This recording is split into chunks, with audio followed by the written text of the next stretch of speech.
Guys Laurus lab की बात करें तो अगस्त सितंबर 2021 के आसपास से जो फॉल इसमें शुरू हुआ है, उसके बाद ये लोअर हाइज बनाता गया है और अभी काफ़ी ज़्यादा गिरा हुआ दिख रहा है। कैंडल वाले चार्ट में हम लोग इसके लेवल्स डिस्कस करेंगे और क्या स्ट्रैटेजी होगी वो भी मैं डिस्कस करूंगा। अब इवन इसका पीई रेशियो भी चेक करेंगे तो पीई रेशियो भी आपको मीडियन के नीचे ही अभी मिल रहा है। तो ऐसा लग रहा है देखने में कि खरीदने के लिए सही टाइम है, लेकिन बिना इसके फंडामेंटल्स देखे हम लोग कुछ भी डिसाइड नहीं करेंगे, क्योंकि कंपनी क्या है, फार्मास्यूटिकल इंडस्ट्री में लीडर है, इस सेक्टर की लीडर है मार्केट कैप के हिसाब से। मार्केट कैप कितना है? लगभग 19,000 करोड़ के आसपास। स्टॉक का पीई कितना है? अपने इंडस्ट्री के पीई के आसपास। आरओसी आरओई दोनों अच्छे हैं। प्रोमोटर्स होल्डिंग बहुत कम है, इसको हम लोग डिटेल में चेक करेंगे। इस प्रोमोटर होल्डिंग्स में से थोड़ा सा बहुत नेग्लिजिबल अमाउंट जो है गिरवी भी रखा गया है, जिसे हम लोग इग्नोर कर सकते थे अगर ये प्रोमोटर होल्डिंग अच्छी खासी होती। ठीक है, इसे बाद में हम लोग डिस्कस करते हैं। डेट देखेंगे तो ठीक ठाक है, लेकिन मार्केट कैप के ऊपर हम लोग अगर नज़र डालें तो डेट टू इक्विटी रेशियो बहुत कम हो जाता है। डिविडेंड भी थोड़ा बहुत ये कंपनी देती है। अब सीधा आ जाते हैं इसके शेयर होल्डिंग पैटर्न में। प्रमोटर के पास जैसा हमने देखा, इसकी प्रमोटर की होल्डिंग जो है वो पहले से ही 2017 भी देखेंगे तो 30% ही थी, जिसे इन्होंने बीच में बढ़ाया, फिर उसके बाद घटा लिया। ये घटाया तो गया किसके पास? ये गया इनके पास, एफआईआई के पास। ठीक है, यहाँ से एफआईआई के पास आया, लेकिन अब देखिए ये वाला एफआईआई के पास आया है या ये वाला पब्लिक के पास आया, ये कोई नहीं जानता। लेकिन इस टाइम में एफआईआई ने और पब्लिक ने बहुत हैवीली बाइंग कर ली थी और यहाँ पे डीआईआई ने अपने स्टॉक को कम कर लिया। लेकिन इसके बाद क्या हुआ? इसके बाद हुआ ये कि प्रमोटर ने अपनी स्टेक को धीरे धीरे हर साल थोड़ा थोड़ा करके कम करना शुरू कर दिया है। मतलब प्रमोटर अपना स्टेक कम ही कर रहे हैं, बढ़ा नहीं रहे। ये एक नेगेटिव चीज़ है। एफआईआई अपने स्टेक को यहाँ तक बढ़ा रही थी, यहाँ पे अगर लास्ट ईयर से कंपेयर करेंगे तो बहुत पॉइंट्स में थोड़ा सा कम किया है। और डीआईआई की बात करेंगे तो कंसिस्टेंसी के साथ 2-2% के आसपास इंक्रीज इसमें दिख रहा है और पब्लिक इसमें अपना स्टेक कम करती जा रही है। ऑब्वियसली जो फॉल्स आपको देखने को मिल रहे हैं उसकी वजह से पब्लिक इसमें थोड़ी सी कॉन्फिडेंस लूज करती हुई दिख रही है। अब देखिए, इससे एक चीज़ तो आपको क्लियर हो गया कि इसमें बिगिनर जो इन्वेस्टर्स हैं, नए इन्वेस्टर्स हैं, उनके लिए ये स्टॉक थोड़ा रिस्की है। क्यों? क्योंकि एफआईआई और डीआईआई की जो होल्डिंग है वो पब्लिक की होल्डिंग से कम है। तो जो हम लोग रूल फॉलो करते हैं वही रूल फॉलो करेंगे। आपको इन्वेस्टमेंट उसी में करना है जिसमें आपको एफआईआई डीआईआई की होल्डिंग पब्लिक से ज़्यादा दिखे। ठीक है, पहले चीज़ ये देखनी है, उसके बाद बाकी के फंडामेंटल्स एंड टेक्निकल्स देखने हैं। तो यहाँ बिगनर तो बाहर हो जाएंगे। अब देखिए हम लोग क्या देख रहे हैं, हम लोग ईयरली रिजल्ट देख रहे हैं। तो यहाँ पे एक छोटा सा कंफ्यूजन है। अब देखिए यहाँ पे तो आपको ये भी कम होता हुआ दिख रहा है, ये भी कम होता हुआ दिख रहा है, डीआईआई इसको इंक्रीज करते हुए दिख रहे हैं। लेकिन जब हम इसे क्वार्टरली में चेक करते हैं तो क्वार्टरली में लास्ट क्वार्टर से अगर कंपैरिजन चेक करें तो ये तो सेम है, यहाँ पे इंक्रीज़ है, यहाँ पे भी इंक्रीज़ है। तो ये क्वार्टरली वाइज पॉजिटिव दिख रहा है, समझ रहे हो? तो इसकी वजह से क्या होगा, हम लोग ईयरली में भी इसे जो है अभी न्यूट्रल मान के ही चलेंगे, इसमें सेलिंग नहीं करेंगे। जिनके पास होल्डिंग है मैं उनकी बात कर रहा हूँ। बाइंग करने का डिसीजन हम लोग बाद में देखते हैं कैंडल वाले में कि बाइंग के डिसीजन बन रहे हैं कि नहीं।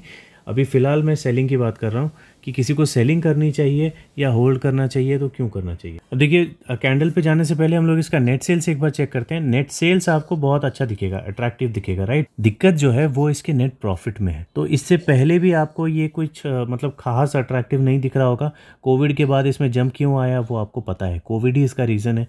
और उसके बाद जैसे ही कोविड जाना शुरू हुआ तो वैसे वैसे इसके रिजल्ट्स पे भी असर पड़ना शुरू हुआ। अब इसमें दिक्कत क्या है ना, अब ये पहले वाला शेयर होता, अभी इस तरह के प्रॉफिट्स होते ना इस साल भी, तो इसमें कोई दिक्कत नहीं होती। मान लो यहाँ तक प्रॉफिट होता, उसके अगले साल यहाँ पे होता, उसके अगले साल यहीं कहीं होता, तो इसमें कोई दिक्कत नहीं होती। डिसेंट अमाउंट में ये ऊपर नीचे करके लॉन्ग टर्म में ऊपर ही जाता। लेकिन अब इसमें इश्यू ये आ गया है कि इसने अनएक्सपेक्टेड ये प्रॉफिट दिखाया, अब इसको मेंटेन करना मुश्किल हो रहा है। प्रॉफिट अभी भी बहुत अच्छे दिखा रहा है ये, अगर आप लॉन्ग टर्म में देखेंगे तो इसके प्रॉफिट्स काफ़ी अच्छे हैं। लेकिन लोग क्या करते हैं, रीसेंट जो इसका प्रॉफिट आया उससे कंपेयर करते हैं, खास करके एफआईआई। अब इसीलिए आपको इसमें डीआईआई को इसमें स्टेक बढ़ाते हुए दिख रहा है, लेकिन एफआईआई इसमें स्टेक कम करते हुए दिख रहे हैं। यहाँ पे भी देख सकते हैं आप, म्यूचुअल फंड्स क्या कर रहे हैं, सारे के सारे देखिए बाइंग कर रहे हैं। ये कब का डेटा है? मई मंथ का डेटा है। अभी जब ये आपको नीचे बहुत ज़्यादा नीचे मिल रहा है तो ऑब्वियसली लोग क्या करेंगे, इसमें बाइंग ही करेंगे। अब ये बाइंग हुई कब है? देखिए इसकी बाइंग हुई है यहाँ पे। अभी हम लोग मंथली कैंडल का चार्ट देख रहे हैं, इसकी बाइंग कहाँ हुई है? यहाँ पे। इस टाइम में आरएसआई कहाँ पे था? देखिए 40 के नीचे। हमेशा बोल रहा हूँ मैं, अंडर वैल्यू जब हो जाता है तब लिया करो। और एक कमाल की बात बताऊँ, इसका जो ईयरली लेवल है, जो ईयरली लेवल हम लोग डिस्कस करते नहीं है हर वीडियो में, तो दो लेवल्स मैं बताता हूँ। एक लेवल पहला वाला और फिर दूसरा फाइनल वाला। तो इसका जो पहला ईयरली लेवल है वो 295 रुपीज़ का ही था, जिसको इसने यहाँ पे हिट किया। 295 से बहुत थोड़ा सा नीचे गया, उसके बाद से इसमें बाइंग दिखाई दे रही है। तो अब देखो, अब इसमें वापस क्या हो रहा है, अभी ये अगर गिरना शुरू हुआ है, अब मान लो ये गिरता ही रहता है, ऐसा कोई गारंटी नहीं है कि गिरता ही रहेगा। हो सकता है इसमें DII कभी बाइंग कर दे और यहीं से कहीं भागता हुआ दिखे आपको, है ना, ऐसा भी हो सकता है। लेकिन ऐसा कुछ अभी रिजल्ट में दिखा नहीं रहा है। तो क्वार्टरली रिजल्ट इसका अगर Q1 का जो आएगा, मतलब जून का, तो उससे भी डिपेंड करता है। अगर वो अच्छा आता है तो यहाँ पे आपको पहले ही ऊपर जाता हुआ ये दिख सकता है। ओके, तो अभी मेरा इसमें बेस्ट ओपिनियन ये होगा कि अगर आपको ये नीचे मिलता है तो इसी लेवल पे, सेम लेवल पे अगर ये आता है और यहाँ से पलटता हुआ आपको दिखता है तो आप ले सकते हो यहाँ पे। ठीक है, एवरेजिंग करना है एवरेजिंग कर सकते हो। मैं अज्यूम कर रहा हूँ कि लोगों ने यहाँ पे लिया होगा, क्योंकि ये जब भाग रहा था तब तो ऑब्वियसली जो होशियार होंगे उन्होंने तो इसमें इन्वेस्टमेंट नहीं किया होगा। जिन लोगों को इसमें ट्रैकिंग मतलब बहुत टाइम से हो गया होगा तो वो लोग यहाँ पे इन्वेस्टमेंट कर रहे होंगे इसके गिरने के बाद। लेकिन उसके बाद भी इसने धोखा दिया और नीचे ये गिर गया।